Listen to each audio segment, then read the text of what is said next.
Hello, this is Mike with OverDrive Solutions, and in this video we're going to take a closer look at the sales component of the OverDrive Enterprise Dashboard application. And with the Dashboard app, you can eliminate cumbersome and time-consuming reporting by putting the power of information directly in the hands of your executive and management team. And so when we take a look at the sales dashboard, let's first go through the layout, and then what I'll do is show some practical applications of use.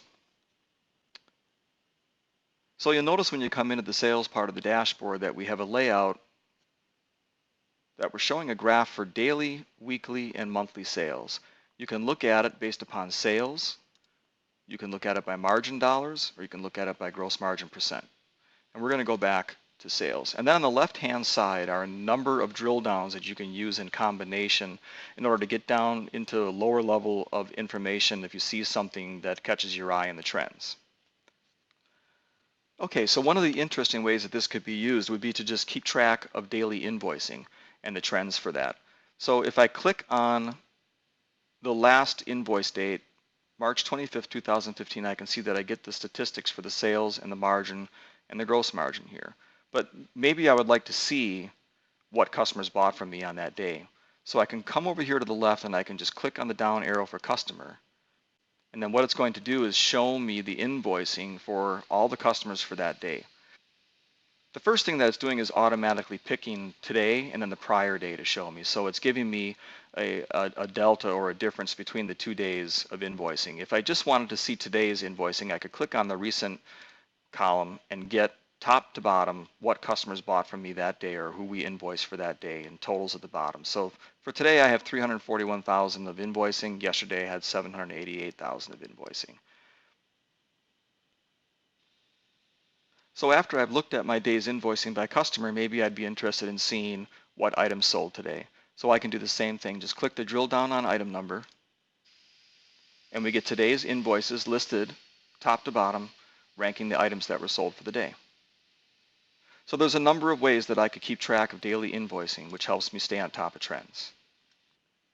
So you can see in the bottom window here, the monthly sales view, we get information here about sales versus history. And if you have a budget loaded, you could also look at it by budget. So when we look at the monthly view, we can see here that we're comparing this year's sales to the same period last year. And one of the things that we notice is that February slightly underperformed. Now if we click on February, what we get are the stats for February versus last year February, and we also get a highlight of the weekly and the daily bar charts that correspond to the month of February. Now maybe we want to research the variance here. So what we can do is we can choose to look at that by state, by sales rep, any type of customer class or customer, item class or item numbers, and we even have room here for some custom fields from your system. But let's first look at it by sales rep. So what we do is we just drill down by sales rep, and then because we're in the monthly view, it's going to ask us what type of report we want to generate here. And I'm going to do a simple one that just says, let's look at February this year versus February last year. Okay, so now what we're looking at is a listing of the variance in sales, biggest to lowest, from February of this year to February of last year. And our number one sales rep, Stephen Anderson. So now if we would like to see what lies underneath Stephen Anderson's book of business, we would just double click Stephen Anderson and it adds him in as the next level of filter. And you'll notice that the bar charts changed. So we're looking at daily, weekly, and monthly bar chart now for the rep, Steve Anderson, rep number 303. So next, let's just take a look at which customers underperformed within his book of business. And again, we just select the same report, February versus last year. Okay, and now we can see that there's a couple customers here that contributed to most of the downfall for Stephen Anderson for the month of February. But we might want to know, for instance, for Greater Augusta Athletic Center, we might want to know what product that was that underperformed within that account. So again, we can just double click that to add that into the filter. And now we're looking at a chart for just that customer, daily, weekly, and monthly. But let's just take a look at what item numbers underperformed for February.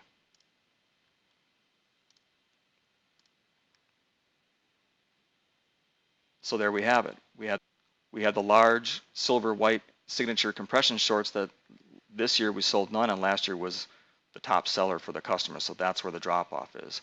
So you can see how easy it would be just through the series of drill downs to get to information that could help an executive or manager just quickly diagnose issues within the sales trends. And anytime I want to, I can click my buttons here to back through the views that I had already had. And a user of the system could use this section here to build their own views so that every time they come in here, they could just quickly thumb through predefined views to go through. For instance, if you were a sales manager, you could look at your sales reps one by one or look at key customers. And so that's a quick overview of the sales dashboard. If you'd like more information, please go to the website, www.overdrivesolutions.com, and click on the request demo, or you can call us at 1-855-7-OVR-DRV.